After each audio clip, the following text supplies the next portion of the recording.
Zur damaligen Zeit war es nicht möglich, viele der Dinge, die im Koran erwähnt werden, nachzuweisen. Die heutigen wissenschaftlichen Möglichkeiten erlauben es jedoch, das, was Mohammed vor 1400 Jahren gesagt hat, nachzuweisen. Dies ist Professor Alfred Kroner, einer der bekanntesten Geologen der Welt. Er ist unter den Wissenschaftlern bekannt dafür, dass er die Theorien, die große Wissenschaftler auf seinem Gebiet aufgestellt haben, kritisch unter die Lupe nimmt. Wir trafen uns mit ihm und legten ihm einige Koranverse und Aussprüche des Propheten Mohammed vor. Er studierte sie, gab einen Kommentar darüber ab und wir diskutierten mit ihm darüber. Er sagte: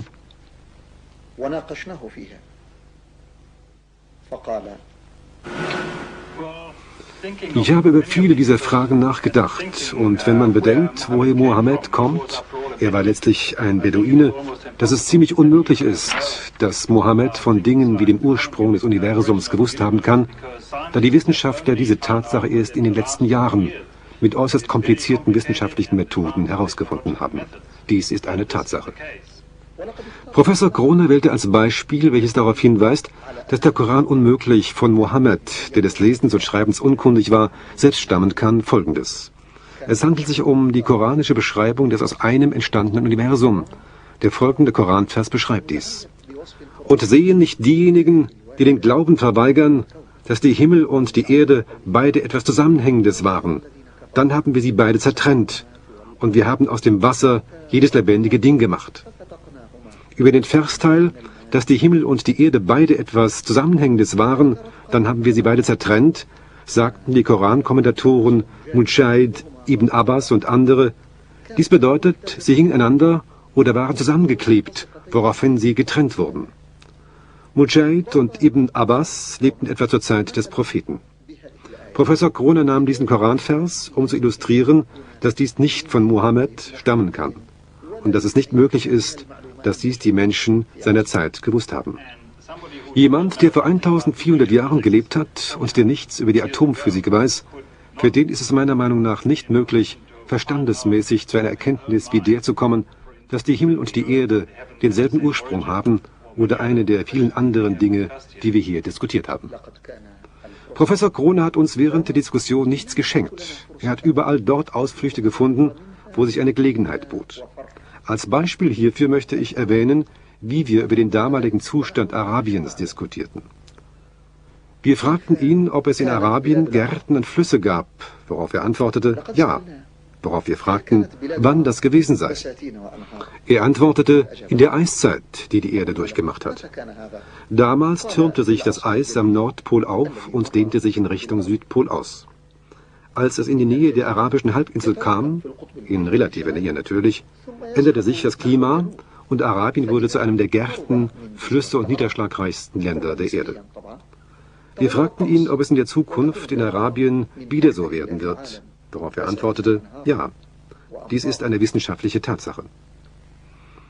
Wir wunderten uns, wie er sagen konnte, dass dies eine wissenschaftliche Tatsache ist, wo dies doch eine Angelegenheit ist, die mit der Zukunft zu tun hat. Wir fragten ihn, weshalb. Er sagte, weil die neue Eiszeit bereits begonnen hat. Die Eismassen nehmen zum wiederholten Mal ihren Weg vom Nordpol zum Südpol, um auf ihrem Weg an den Stellen nahe der arabischen Länder vorbeizukommen.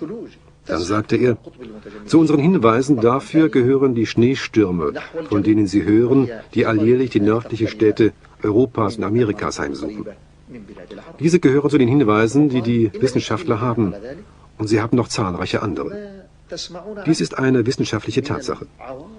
Wir sagten ihm, zu dem, was Sie erwähnen, sind die Wissenschaftler erst nach einer langen Reihe von Entdeckungen gekommen, die sie mit Hilfe von sehr genauen Instrumenten gemacht haben, die ihnen solche Studien erleichtert haben. Wir haben aber gefunden, dass Mohammed, der Prophet, der weder lesen noch schreiben konnte, dies vor 1400 Jahren erwähnt hat. In einem Ausspruch des Propheten, Gottes Segen und Heil seien mit ihm, den der Hadith-gelehrte Muslim überliefert hat, heißt es, die Stunde, das heißt der Tag der Auferstehung, wird nicht hereinbrechen, bevor das Land der Araber nicht wieder zu einem Land voll von Gärten und Flüssen geworden ist. Wir fragten ihn, wer Mohammed gesagt hat, dass das Land der Araber voll von Gärten und Flüssen war, worauf er sofort antwortete, die Römer.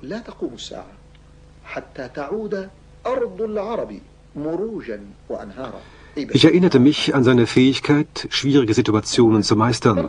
So fragten wir ihn, und wer hat ihm gesagt, dass Arabien wieder zu einem fluss- und gartenreichen Land werden wird? Professor Kroner wich immer dann aus, wenn er eingeengt wurde und wenn sich eine Gelegenheit bot. Wenn er aber die Wahrheit erkannt hat, ist er mutig und gibt seine Meinung offen bekannt. Er sagte, dies ist nur durch Offenbarung von oben möglich. لقد كان يفر إذا أحرج وإذا وجد فرصة ولكنه إذا وجد الحقيقة يكون شجاعا ويعلن رأيه بصراحة قال إن هذا لا يمكن أن يكون إلا بوحي من أعلى.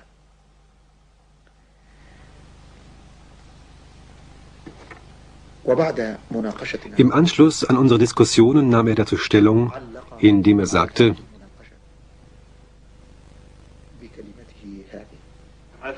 ich glaube, wenn Sie alle Dinge und Angelegenheiten zusammennehmen, die im Koran vereinfacht dargestellt sind, die mit der Erde, deren Entstehung und der Wissenschaft im Allgemeinen zu tun haben, so können Sie grundsätzlich sagen, dass die dort angeschnittenen Sachverhalte von vielen Perspektiven aus gesehen richtig sind und dass sie jetzt mit Hilfe von wissenschaftlichen Mitteln bewiesen werden können.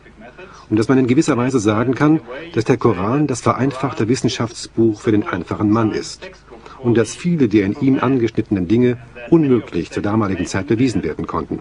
Dass jedoch das, was Mohammed vor 1400 Jahren gesagt hat, mit modernen wissenschaftlichen Hilfsmitteln bewiesen werden kann. Und Gott hat die Wahrheit gesprochen, indem er im Koran sagt, dieser Koran ist nichts als eine Ermahnung für die Welten und ihr werdet sicher seine Kunde nach einer Zeit kennen. Bismillahirrahmanirrahim. ويرى الذين أوتوا العلم الذي أنزل إليك من ربك هو الحق ويهدي إلى صراط العزيز الحميد